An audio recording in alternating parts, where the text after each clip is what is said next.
Hey, what's up, YouTube? Israel back again with another fragrance review. Today I'm going to do another continuation of the Imaginary Authors series. Yesterday, I believe I did the Soft Lawn, and I did Memoirs, Mosaic. So you guys can check back on the archives to check out, to see what I thought about those two. Got a chance to kind of smell like another two or three of them yesterday and this afternoon. So I want to just go ahead and do a review of the next one on the list, which is Memoirs of a Trespasser. Here's a card here. Another Philip Sava um, based fragrance here, just like Cape Heartache was a Philip Sava. Here's the bottle. You guys can order your own bottles on imaginaryauthors.com. You guys get the 9 bottles of the samples here for $35. So please go on there and check them out. I'll leave a link in the description below. So let's see here. Read the quick description here for Memoirs of a Trespasser. The early exploration writings of Philip Sava bent the limits of postmodern fiction, revealing fantastical worlds that fooled many into believing they were in fact real. Sava's kaleidoscope collections, of which Memoirs of a Trespasser is the undeniable centerpiece, drew upon true experiences from his exotic travels, but were infused with hallucinatory inventiveness that set his work apart from others in the genre. Though Sava had associates all over the world, he spent most of his time living in solitude on a ranch in southern Madagascar. When interrogated by the press on the cloistered lifestyle, he notoriously answered, "Who needs love when you have cognac?"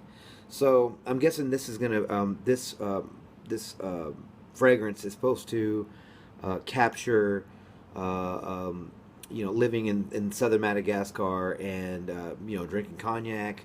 And if you read the notes in this one, which is Madagascar vanilla, guaiac wood, myrrh, benzoin resin, amberette seeds, and oak barrels.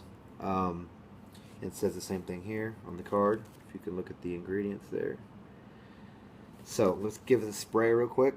It's considered it was released in 2012. Obviously, again, the nose is Josh Mayer. He's the owner and I guess the main the CEO, I guess, of Imaginary Authors.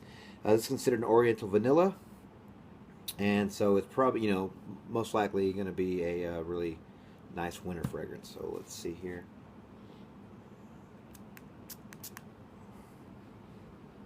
Okay, right off the bat, this really starts off really kind of sharp, sharp and sweet. You get the guaiac wood and the vanilla right off the bat. So it's really really sweet, and it starts to, after like maybe 10 seconds, starts to get really boozy, which is where I'm guessing the cognac, the picture of the cognac comes in. It's very smoky. I get like almost like right off the top, I get like almost like a coffee note. There's no coffee in this, but I kind of get that coffee, that coffee cafe type of cocoa bean or coffee bean type of flavor. It's really smoky. Like I said, it's boozy. It's spicy. What I can from the top, what it reminds me of really, which whenever I tried it yesterday, and even today, it reminds me of what they called oatmeal raisin cookies or whatever. You know how they have when you eat oatmeal raisin, they kind of have that spiciness to it too. So they're sweet from like the raisins and stuff, and then they put vanilla, and then the oatmeal kind of has like that cookie. It smells like a cookie, obviously. That's what this smells like. It smells like oatmeal raisin cookies, and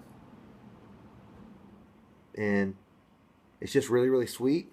After a while, it starts to it actually stays really sweet pretty much. It's pretty linear. It changes a little bit here and there, but the vanilla and the myrrh really come out after a while, maybe 30 minutes or something like that. And the only other fragrance I've tried with myrrh, I believe, was Au Sauvage or Eau Sauvage by Christian Dior, the perfume, the EDP, which was a green bottle with the black label. I own that one still, and that's the only fragrance I've ever tried with myrrh in it. And I like that one for its own reasons, but this one has a lot of myrrh in it. Like it's like it stands out. Like the myrrh predominantly is like the main note that lasts throughout the life of the fragrance. It's not a bad thing, but if you've never tried myrrh before, it's definitely good to try this one first. I mean, it's really sweet. It almost has like a cigar type of smell too, like like a sweet cigar, like the vanilla cigars that you might smell out of at a cigar shop. Um, and let's see here. Yeah, it's pretty linear. It doesn't change too much. Um, like I said before, it kind of has like oatmeal raisin cookies, kind of like rum raisin bread. If you guys ever tried like that rum raisin type of bread, it's real thick and real sweet, and has the vanilla in there. And yeah, so it didn't really change too much from that. I would definitely suggest getting this one. This one is a favorite of mine so far. I've chosen a few since I've started doing these that I really, really enjoy. And there's a couple that I haven't that I've already smelled, but we'll get to those a little bit later. But this one is actually pretty good, and it lasts a long time. This is perfect for the wintertime. Like I picture, like just like wearing a long coat with this, smoking a pipe. There's no tobacco in this, I don't think, but it just it smells of that. It smells like of a long overcoat. It reminds me of like London, that type of cold weather. But like yeah, so this one's pretty good. I mean it's really sweet and almost gourmandish, but maybe I guess myrrh really isn't so much. You don't want to eat myrrh, I guess, but it does have a sweetness to it, to where it does come off as gourmandish. But I would lean more towards like a cigar type of boozy scent. At the very beginning, yesterday when I tried it, not so much today. It was yesterday actually when I sprayed it on the card. The card is different than my skin. When I actually initially sprayed it on the card, it smelled like Spiritus Double Vanille by Guerlain, just for a little bit, just for a little while it did. I'm guessing just because it didn't open up, it just kind of stayed pretty concentrated on the card. But it had that similar booziness that Spiritus Double Vanille has. And so I was really excited to know that, because that's one of my favorite vanilla fragrances. Actually, that is my favorite vanilla fragrance right now, and might be forever my favorite fragrance when it comes to vanilla. But this is a very nice one. I definitely give this one high marks. It lasts 8 to 10 hours. Easy on the trigger because this stuff is pretty strong, pretty potent stuff. And then it's EDP, so you don't have to use that much of it. But it's good. I mean, definitely good for the winter. If you guys like the sweet fragrances, I would definitely go with this one.